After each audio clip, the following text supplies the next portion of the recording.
آپ کو کیا لگتا ہے whether we can just blame the weather for this, یا کچھ اور بھی اس کے پیچھے محرکات ہیں؟ آپ کو لگتا ہے کچھ اکنامیکل کازز بھی، سوشو اکنامیکل بھی اس میں ہیں؟ جو بچے زیادہ غریب خاندانوں سے بلانگ کر رہے ہیں، کیا ان کے لیے حالات تھوڑے مشکل ہیں؟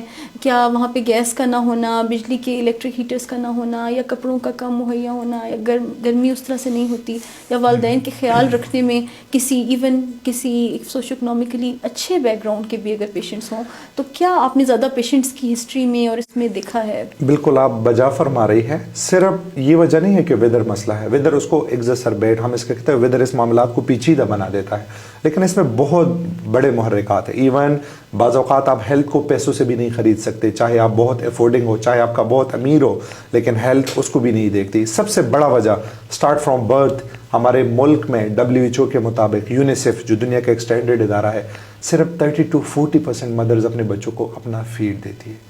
اب فارمولا ملک اس ملک میں اتنا رجحان بڑھ گیا ہے، اور ہمارے جو بڑے ہیں آبا و اجداد، اکثر میں سنتا ہوں کہ وہ کہتے ہیں کہ آپ کے بیٹے کی جو آپ کا دودھ ہے آپ کے بچے کے لیے زہریلا ہے. یہ ایک بہت بڑی کنسپٹ ہے، بہت غلط کنسپٹس ہیں. تو سیڈ، ویسے میں حیران ہوں کہ یہ بھی ایک پریویلنٹ بلیف ہے. بالکل پریویلنٹ ہے. میرے پاس ایسے مریض بھی آتے ہیں، کہتے ہیں کہ ڈاکٹر صاحب کہ میری دودھ میں چونٹی ڈال کے مر گئی. تو آپ بھی جب دریا میں چلاک لگاؤ گے تو مرو گی، تو اس کے لیے تو دریا ہوتی ہے. تو بریسٹ فیڈنگ سب سے بہترین انیشل چیز امیونٹی کے لیے بریسٹ فیڈنگ ہوتا ہے، ماں کا دودھ. اس کا کوئی نعم البدل اس دنیا میں ہے نہیں، چاہے کوئی اچھی کمپنی کا دودھ ہو، بری کمپنی کا دودھ ہو، جو بھی ہو. تو سب سے غریب کے ساتھ تو ماں کا فیڈ ہے، لیکن ان برے عادتوں کی وجہ سے ہم اپنے بچوں کو فیڈ نہیں کرا رہے. 30% to 40% مدرز اپنے بچوں کو فیڈ کراتی ہے. یہ ایک بہت کم ہے. اچھا، بہت سے کمیونٹی اسپیشلی پٹھانوں میں یا ہر اس میں گٹی پلا دیتی ہے، کہوے بچوں کو پلا رہے ہوتے ہیں، کوئی ڈوڈے پلا رہا ہوتا ہے، کوئی چائے پلا رہا ہوتا ہے. ایسی عجیب کنسپٹ سے اس ملک ہے، بڑی زیادتی ہے. بڑی زیادتی جو آپ کے پاس امانت ہے جو مدر کو دی گئی ہے کہ بریسٹ فیڈ یہ آپ نے بچے تک پہنچانا ہے. دوسرا یہ کہ وہ ماں جس انوائرمنٹ میں رہ رہی ہے، اس جگہ پہ جس قسم کے جراثیم ہوں گے، اس ماں کے اندر اس کی ایک قسم کی دوائی آلریڈی موجود ہے جو وہ بچے کو ٹرانسمٹ کر رہی ہے. چاہے وہ جہاں رہ رہی ہے، وہاں کے جراثیم کا بچہ، وہاں پہ جہاں جراثیم جس قسم کے ہیں، بچہ اس سے محفوظ ہو جائے گا.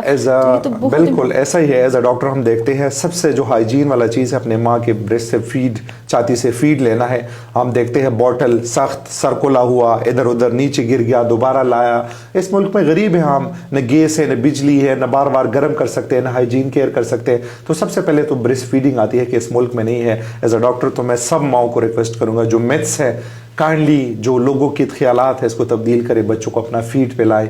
ہم جو ڈسکس کریں، جن بچوں کو فیڈ ملتی ہے ان کی امیونٹی اسٹرانگ ہوتی ہے. وہ جو دودھوں پہ پیسے لگاتے ہیں، جو باقی چیزوں پہ، یہ مدر پہ لگائیں، اس کو اچھا خوراک دے تاکہ اور بھی وہ چیزیں ان پہ خرچہ کرے اور ان کو یہ چیزیں کھلائے.